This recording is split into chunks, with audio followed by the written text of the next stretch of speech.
وَلْتَكُنْ مِنْكُمْ أُمَّةٌ يَدْعُونَ إِلَى الْخَيْرِ وَيَأْمُرُونَ بِالْمَعْرُوفِ وَيَنْهَوْنَ عَنِ الْمُنْكَرِ وَأُولَئِكَ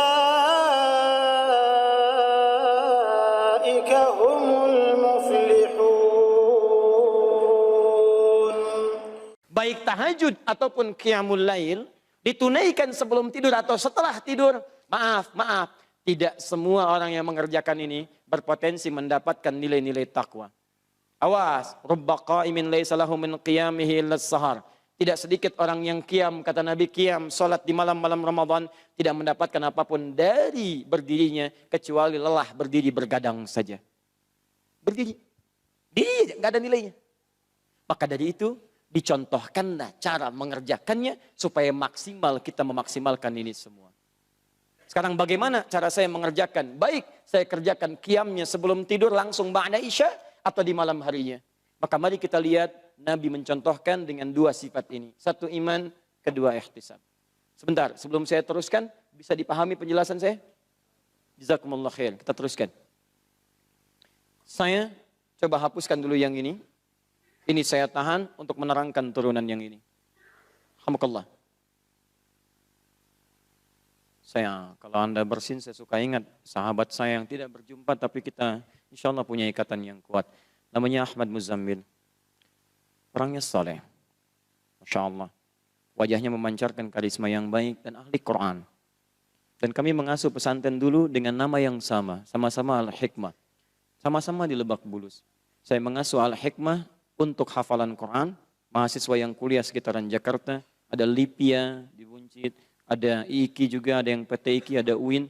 Kita kumpulkan daripada beraktivitas yang macam-macam, dan mereka menghafal Quran. Kita fasilitasi dengan gratis. Beliau, Ustaz Ahmad Muzammil, itu yang tahsinnya. Tahsin. Masya Allah. Saking sayangnya Allah kepada beliau, Masya Allah, beda kami cuma 7 tahun usianya. Beliau dari saya 7 tahun lebih. Saya waktu itu 32, beliau 39. Saking sayangnya Allah kepada beliau di hari Kamis, Pak. Tidak mendapatkan Ramadan pada saat itu. Padahal sudah dekat ke Ramadan. Dipanggil pulang. Ya ayyatuhan nafsul mutmainnah. Ahmad Muzammil, kamu pulang. Pahala kamu sudah banyak. Yuk, orang tahsin kamu dapat pahalanya. Murid kamu sudah banyak. Adi Hidayat masih banyak dosanya. Perlu banyak amalan, perlu banyak istighfar. Kamu udah pulang. Sesuai dengan ajalnya. Cara pulangnya itu sederhana, Pak. Indah, gampang.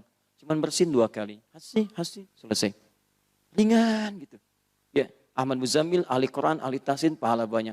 Ayo pulang, hasin 2 kali, meninggal. Tadi saya lihat banyak yang bersin berkali-kali belum meninggal juga. Ya. Mungkin kita perlu Ramadan. Itu maksudnya. Untuk menambah dan menyusul saudara kita yang telah kembali kepada Allah. Siapa lagi yang mau bersin? Jangan khawatir, keluarkan aja. Karena saya pernah ceramah di Jakarta, begitu saya terangkan yang ini, mau bersin ditahan-tahan begini.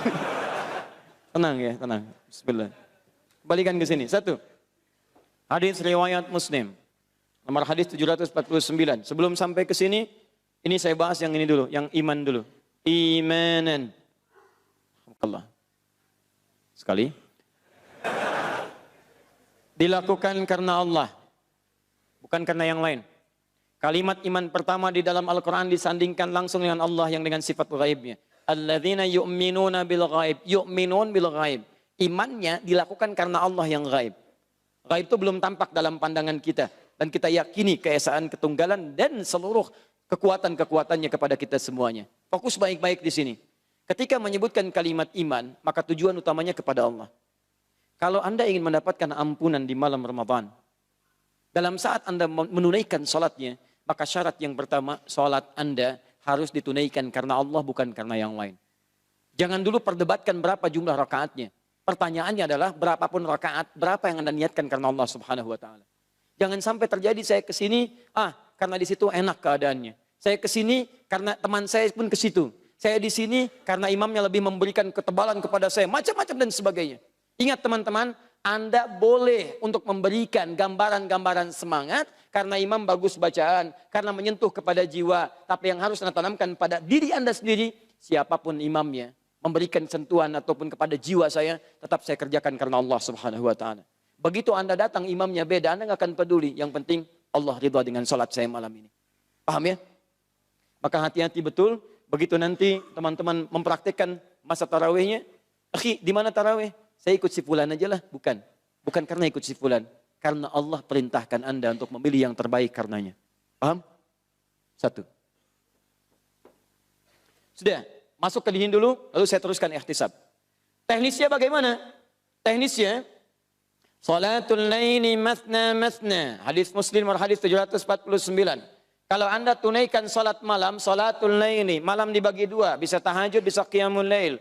Mau Anda tidur dulu, mau tidak tidur dulu, kata Nabi, cara pertama mathna mathna. Paling minimal tunaikan 2. Setelah itu 2. Setelah itu 2. Fa idza khasyiya ahadakumul fajra, sampai 2. Kalau Anda khawatir dekat menuju fajar, sebentar lagi fajar tiba. Falyutir rak'atan wahidah, maka segera tutup dengan witir 1 rakaat. 1 rakaat. 2. Mau fajar nih, tutup 1 rakaat. Baik, kebayang nggak teman-teman, ada orang sholat dari ba'da isya sampai menjelang fajar. Berapa rakaat dia kerjakan? Banyak ya? Atau yang kedua, bayangannya diturunkan sedikit. Ada orang kemudian tidur terlebih dahulu, bangunnya jam 3 sampai menjelang fajar. Berapa rakaat dia tunaikan? Baik, hadis ini, hadis pertama, memberikan gambaran kepada kita bahwa sholat-sholat yang dikerjakan pada malam itu, baik tahajud ataupun qiyamul lail, pada dasarnya tidak diberikan batas oleh Nabi SAW. Yang paling tepat kata Nabi, silahkan kamu tunaikan paling minimal 2. Setelah itu tambah 2 lagi. Tambah 2 lagi. Tapi kalau kamu duga witir, fajar akan segera tiba, tutup segera dengan witir 1 rakaat. Jelas? Maka rumus yang pertama, Nabi tidak memberikan batas dari rakaatnya, tapi diberikan minimal pengerjaannya 2 rakaat dengan witir berapa? 1 rakaat. Paham? Kita bertanya pada Rasulullah, ya Rasulullah, kalau Anda tidak memberikan contoh batasan, kami khawatir nanti orang akan beda-beda. Yang satu, masjid mana? Masjid Al-Murabi aja deh daripada Darul Ihsan. Kenapa? Al-Murabi cuma 2 rakaat, witir 1 misalkan. Tapi tahu nggak kamu, rakaat pertama Al-Baqarah sampai selesai. Rakaat kedua Ali Imran sampai tuntas.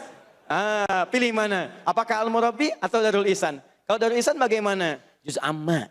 Masya Allah. Ya udah, saya juz amma aja. Kan? Tapi juz ammanya, rakaat pertama An-Naba, rakaat keduanya misal turun. Karena tidak ada standar di sini, nanti orang bisa begini, bisa begitu. Maka Nabi mempraktekkan kesehariannya, sholat malamnya, bahkan di Ramadan atau di luar Ramadan, dengan merujuk keterangan pada Sayyidah Aisyah radhiyallahu ta'ala anha. Hadis Al-Bukhari, nomor hadis 2008 sampai 2010. Datang 3 orang sahabat mulia. Abdullah bin Mas'ud, Hudzaifah al-Yamani, Ubaid bin Ka'ab radhiyallahu ta'ala anhum jami'an. Sa'alu Sayyidata Aisyah radhiyallahu ta'ala anha an salatin Nabi sallallahu alaihi wasallam fil lail. Ya, maka mereka bertanya tentang salat malamnya Nabi sallallahu alaihi wasallam. Kaifa kanat salatu Rasulullah sallallahu alaihi wasallam? Faqalat, maka dijawab oleh Sayyidah Aisyah, lihat. Ma kana yazidu fi Ramadan wala fi ghairi. Sepanjang tinggal di tempat saya, demikian cara menerjemahkannya. Saya saksikan beliau sholat di Ramadan ataupun di luar Ramadan. Beliau tidak pernah menambah ala 11 rakaatan, lebih dari 11 rakaat. Di kesaksian Sayyidah Aisyah, saat Nabi berada di rumah beliau, baik di bulan Ramadan ataupun di luar Ramadan, sholat malamnya berapa rakaat? 11 rakaat. 11 ini yusalli arba'an. Beliau sholat 4 rakaat dulu. Perhatikan beda hadis dengan yang pertama tadi. Thumma yusalli arba'an, pakai thumma. Kemudian salat 4 lagi. Thumma yusalli thalathan, pakai thumma lagi. Kemudian salat 3 rakaat. 4 tambah 4 tambah 3. Berapa? 11. Lihat pakai thumma di sini. Baik, pertama. Saksian kedua, hadis riwayat Ibnu Abbas radhiyallahu taala anhuma di Abu Daud nomor hadis 1369. Beliau melihat pada saat beliau menginap di rumah bibinya Sayyidah Maimunah radhiyallahu taala anha, saat Rasulullah sallallahu alaihi wasallam memiliki waktu untuk bisa hadir mendampingi Sayyidah Maimunah. Beliau membagi ya dari malam sekian hari sekian di rumah Sayyidah Aisyah, malam sekian hari sekian di rumah Sayyidah Maimunah, di rumah Sayyidah Zainab dan seterusnya radhiyallahu taala anhunna jami'an. Ketika waktunya tiba di rumah Sayyidah Maimunah, Ibnu Abbas itu menginap di situ untuk melihat kebiasaan Nabi bagaimana malam harinya. Ternyata kata beliau, karena Rasulullah sallallahu alaihi wasallam adalah Rasulullah sallallahu alaihi wasallam terbiasa bangun di malam hari. Kadang tengah malam lebih sedikit atau kurang sedikit. Kalau di kita kurang lebih disesuaikan setengah 2 atau sekitar jam 2. Kemudian ketika bangun itu fajalasa, beliau duduk dulu. Kemudian famasaha biyadi min atharin naum, dengan tangannya beliau menghapus kemudian bekas-bekas ngantuknya. Kemudian faqara'a khawatimu surah Ali Imran, membaca 11 ayat terakhir surah Ali Imran dari 190 sampai dengan ayat ke-200. Kemudian di Al-Bukhari nomor hadis 181, riwayat Abu Dzar Al-Ghifari dilengkapi lagi. Nabi membaca doa bangun tidur. Alhamdulillahilladzi ahyana ba'dama amatana wa ilaihin nusyur. Thumma dhahaba ila syinin mu'allaqah. Kemudian pergi ke tempat tertutup semacam kamar mandi bagi kita.